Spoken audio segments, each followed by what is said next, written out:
Hi, welcome to ArkIntel. Germany is on the brink of chaos.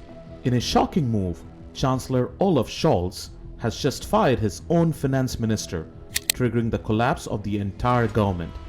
This wasn't supposed to happen. Not now. Not like this. What's going on behind closed doors? Why has Scholz taken such a drastic step, risking his career and the country's stability? And with an early election now looming, the stakes are higher than ever. In this video, we are unraveling the explosive secrets of Germany's political meltdown. What hidden battles within the coalition brought it to the edge? Why did Scholz pull the trigger now of all times? And with Germany facing an uncertain future, could the crisis lead to a complete shift in power, altering the course of Europe itself?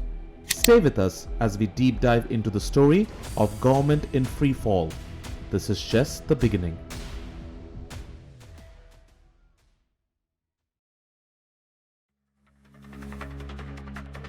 To understand how the collapse happened, let's look back at how this government was formed. In Germany's 2021 election, Scholz's Social Democratic Party, or SPD, became the largest party for the first time since 2002. However, to secure a parliamentary majority, the SPD needed to bring in support from the third place Greens and the fourth place Free Democratic Party. After 2 months of intense negotiations, the coalition took shape, a fragile arrangement that hinted at future tensions. With the coalition formed, Scholz took on the role of Chancellor. Green co-leader Robert Habeck became Vice-Chancellor and oversaw climate and economic affairs. And the FDP's Christian Lindner became finance minister. But almost immediately, tensions emerged. Not only were they dealing with the end of the pandemic, but Russia's invasion of Ukraine in February of 2022 created massive economic and social pressures, which only worsened their internal frictions.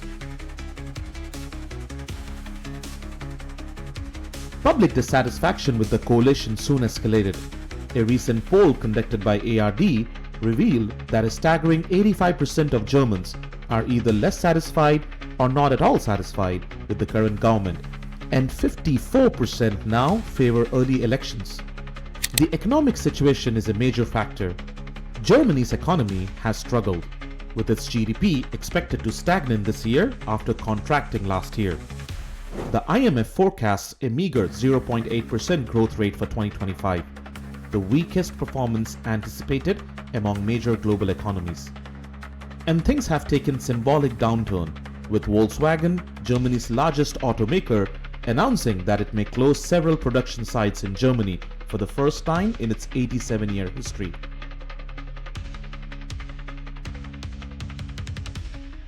In November 2023, Germany's Federal Constitutional Court issued a bombshell ruling, declaring a part of the government's budget policy unconstitutional. This left the government with 60 billion euros short, escalating existing tensions as coalition leaders argued how to fill this massive budget gap. The SPD, Greens and FDP were already deeply divided on fiscal matters, and this ruling only widened the cracks within the coalition.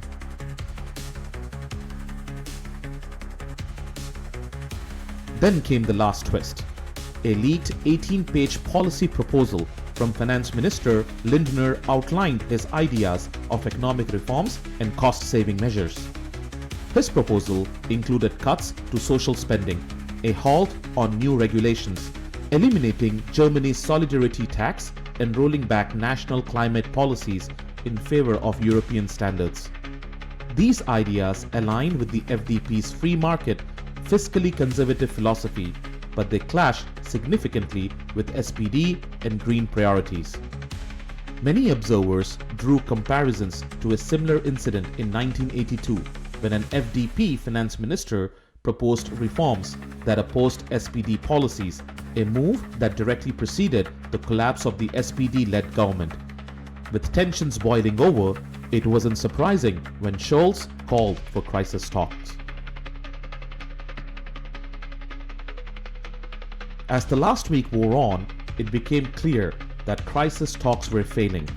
Scholz took decisive action, removing Lindner from his position as finance minister. His reason? Scholz claimed that Lindner frequently blocked critical laws in an inappropriate manner, played party politics, and ultimately betrayed Scholz's trust. Lindner, for his part, has refused to relax fiscal rules, arguing that doing so would violate his oath of office. With Lindner out, Scholz announced a no-confidence vote in his own government, scheduled for January 15, 2025.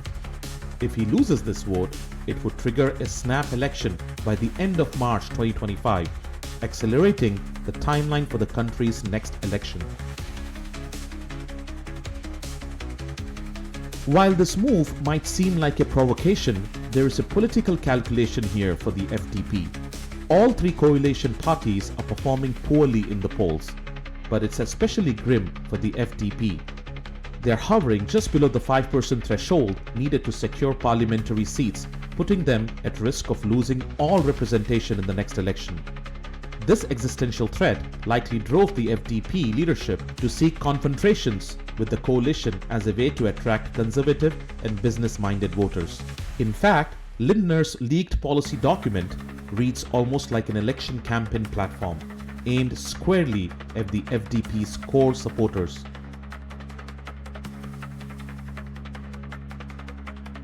Scholz has defended waiting until January for the no-confidence vote, stating that he wants time to pass critical legislation, including the budget and defense measures. He plans to seek parliamentary support from opposition leader Friedrich Merz of the CDU. However, Merz and his CDU and CSU bloc are pushing for elections to happen as soon as possible, eager to capitalize on the coalition's breakdown.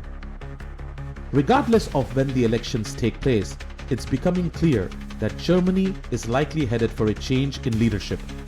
The CDU/CSU bloc has comfortably led in polls for more than 2 years, while the SPD and Greens remain in third and fourth place behind the far-right AfD. After ending the CDU's 16-year reign only 3 years ago, Scholz now faces the possibility of becoming yet another casualty of the global trend of the anti-incumbent sentiment.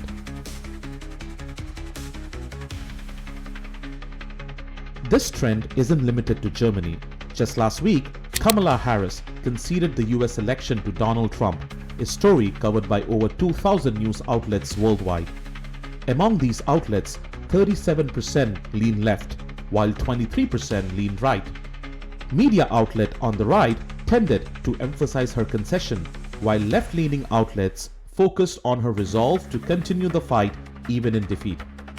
Although these stories are about the same event, the framing differs widely, showing just how varied perspectives can be in the political world. This example highlights a global wave of discontent, with citizens growing frustrated with current leaders across the political spectrum. The collapse of Germany's coalition signals not just the end of an alliance, but the potential for a dramatic shift in European politics. With the no-confidence vote and a possible early election looming, Germany could be on the brink of significant change. Will the CDU return to power, or will new forces shape Germany's path forward? Only time will tell.